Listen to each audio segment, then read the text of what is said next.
رمضان کریم، رمضان مو مبارک شه. الحمدلله چې موږ تاسو بیا هم ژوندي یو او رمضان په موږ تاسو باندې راغی چې په هر ځای کې خوشحاله او آرامه ژوند ولرئ. الله جل جلاله دې موږ تاسو ټولو ته توفیق راکړي چې په دې میاشت کې ان شاء الله عبادتونه وکړو او د الله جل جلاله رضامندي ته ځانونه ورسو.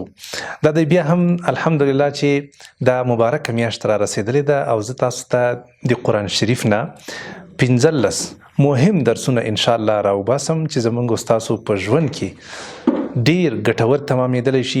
په قرآن کې خو زښته ډیر درسونه دي، زښته ډیر له عبرتونو او له پندونو څخه ډک کتاب دی، ځکه دا د انسان کتاب نه ده، دا د هغه لوی رب چې موږ تاسو دا هر څه پیدا کړي دي، دا د هغه لوی رب کتاب ده. نو په دې کې زښته ډیر درسونه دي، ما ترې نه فقط مهم 15 چې زما په ذهن باندې مهم او زموږ استادو په درد باندې لګيږي، زموږ استادو ژوند ورسره بهتر کېدلی شي، دا ما راغونډ کړي دي. ان شاء الله یو درس به په هر ویډیو کې وایم. هیله ده چې ان شاء الله په دې میاشت کې زمونږ ملتیا وکړي او دا 15 مکمل درسونه ان شاء الله لمونږ سره وګورئ.